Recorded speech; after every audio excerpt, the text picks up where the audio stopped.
hope you're all having a wonderful day. Although if you're watching this, you're probably not having the best of days. You might be going through some sort of hardship, or you might just be feeling garbage. And if you are, don't feel like you're alone. Goodness knows I've known my fair share of bad days, and if there's one thing I've learned from them, it's that they don't last. However, that doesn't erase the desire to sit on the couch with a bag of Doritos and enjoy a good old-fashioned comfort movie. This is a list of, in my opinion, the 10 best movies to watch on a bad day, whether you need a bit of escapism or just need to cry. Let's start off with number 10, which is Up.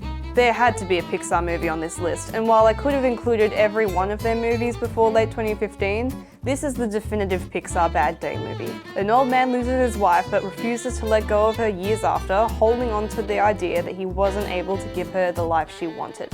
There are very few movies that can so expertly capture the guilt that so often comes with loss. However, at the same time, it's so bright and colourful, both visually and tonally. Russell, Doug and Kevin are the perfect team of sidekicks, all bringing to light a unique side of the story with humour and charm without overpowering the emotional depth. This movie might actually be a bit too much if you've just recently lost someone, but if you've had a while to recover or you're just feeling like having an ugly cry, this is a great pick. Number 9, the Super Mario Bros. Movie. I was tempted to put this a lot higher on the list, but because it'll only really make you feel better if you grew up with Mario, I decided to put it at number 9. For me, this is the perfect sad day movie. The plot is easy to follow, there's not a lot of real drama, and the animation is so lovely to look at. But it's not just that.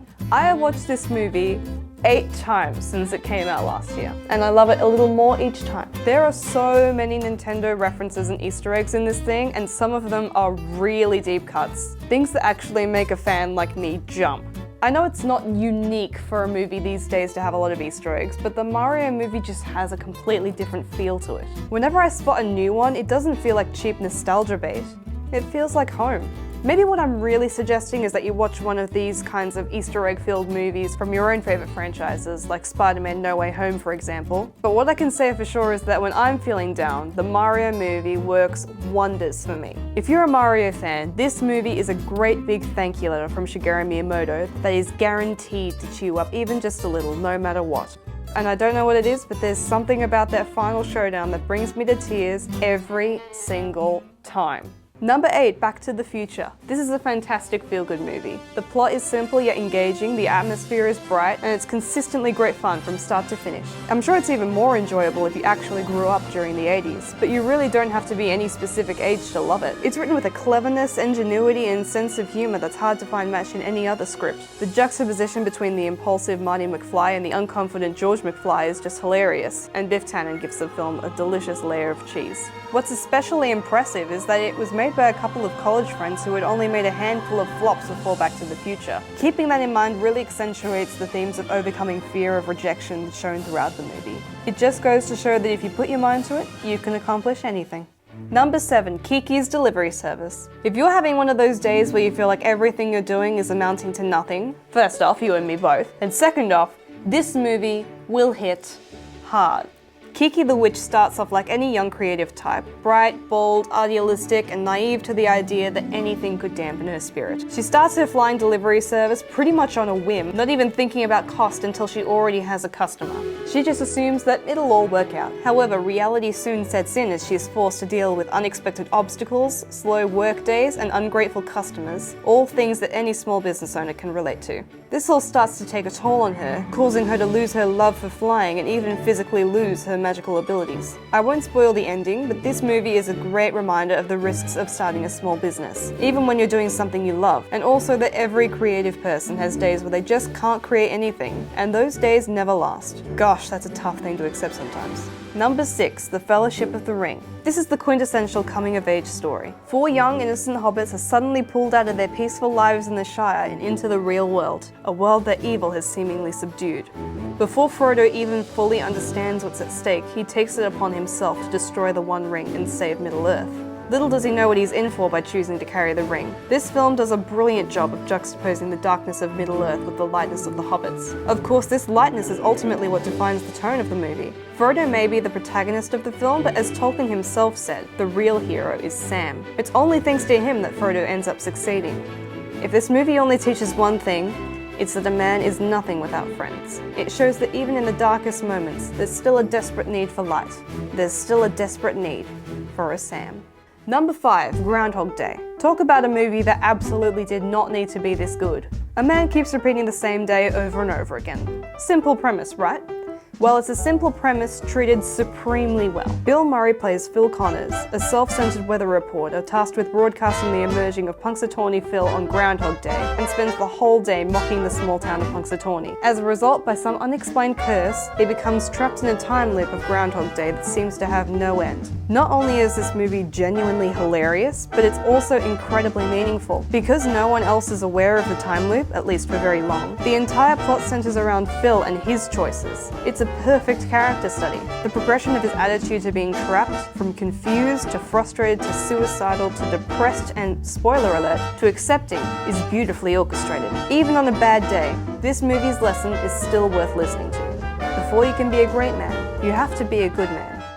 Number 5, Groundhog Day. No, I'm joking. Number 4 is It's a Wonderful Life. Yes, I know this is a Christmas movie, but the themes are applicable year-round. Nearly everyone who will ever live is guaranteed to, at some point of their life, feel like their life is worthless. George Bailey, like Phil Connors from Groundhog Day, has massive aspirations to see the world and become great. But one way or another, something always stops him from leaving his hometown of Bedford Falls. This movie has an unorthodox structure, as the actual catalyst only comes in around 20 minutes before the credits. And that gives us plenty of time to connect with George and mourn with him whenever his dreams are crushed. As the movie goes on, George's pain really starts to become our pain, and soon all we want is for something good to happen. However, what we and George don't quite see is that good things have been happening all his life. This movie is great for anyone who might be feeling discouraged. It shows that even our smallest acts of kindness can have an effect we can't possibly fathom. Spoiler alert, even though George never leaves Bedford Falls, that never stops him from becoming the richest man in town. Number 3, Spirited Away. If it's escapism you're looking for, then this is the movie for you. Spirited Away is a fever dream in the best possible way. Every character, object and event comes completely out of left field, and yet never feels disjointed or jarring. It somehow always feels right. Combine that with the primal themes of greed and resilience, and you have a movie that's equal parts preposterousness and seriousness. What seems at first to just be absurdity is actually realism. And boy does it make for an entertaining movie. Yes, it can be terrifying at times, but it's all part of the fun. If you watch this movie while having a bad day, you can bet you won't feel nearly as bad coming out of it. Number 2, The Princess Bride. You know a movie is a good bad day movie when the whole reason the movie is even being told is because Fred Savage is having a bad day. There are very few movies I will happily watch twice in the same week, and this is one of them. Surely there's no movie cozier than The Princess Bride. The plot and themes are timeless, the characters are iconic, it's perfect. So perfect in fact that I almost didn't put it on this list at all, because if you're having a bad day, this is probably the first movie you thought of watching. However, I figured it was probably better for it to be included, just in case you didn't think of it, or if you've never heard of it at all. If that's you, I definitely recommend you watch it. Now, before I get to my number 1, here are some honourable mentions. Tangled. There's nothing like watching a great Disney animation when you're feeling down, and this might be one of the best. If you can't get even a little bit cheered up by this movie, you might have to consult a medical professional. Your situation could be dire. Lilo and Stitch. Alien falls from space and befriends adorable child has to be one of the best genres in the business. This is a fun, colourful little story that shows the beauty of imperfect things. A great pick if you're feeling lonely. When Marnie Was There. This was originally on the main list, but my brother said I had too many Ghibli movies on it and that I should remove this one. I still highly recommend you check this one out, especially if you need to cry. The Lego Movie. I really can't believe this movie is 10 years old. Its bright colours, insane humour and classic quotes make this a great sad day movie, particularly if you watch it with friends. And Megamind. Like the Lego Movie, this is a great one to watch with friends, but it's also a great reminder not to let your circumstances define you. Just maybe don't watch the sequel, it'll probably make you feel worse. And now, without further ado, my number 1 is The Wedding Singer. Now, surely there aren't that many people who don't enjoy a good heartwarming rom-com every once in a while. But if you're having a bad day, who wants to watch two people having the most perfect life together? This might be the only movie in the world that so perfectly captures what it's like to have your heart broken without falling into soppiness. Characters get angry, fed up and emotionally exhausted at an almost cartoonish level, just like we do in real life in these situations. Many people see this film as a classic case of Adam Sandler going way over the top with corniness, but that's not actually how I would describe it. It's a movie that gets what it's like to feel like garbage. It says everything you think when you feel like garbage. It doesn't dumb down any of the experiences of the brokenhearted, but it also doesn't neglect to offer a touch of hope.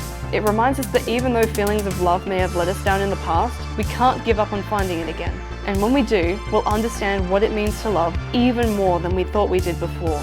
In my family, whenever anyone's having a bad day, the very first question anyone asks is, should we put on The Wedding Singer? Just one point, if you do plan on watching this movie, bear in mind there are some sections that can be considered less than family friendly, and there is an F-bomb, so I would recommend watching this either with something like VidAngel or with someone who knows which parts to mute. Other than that, if no movie on this list makes you feel any better, I can almost guarantee this one will.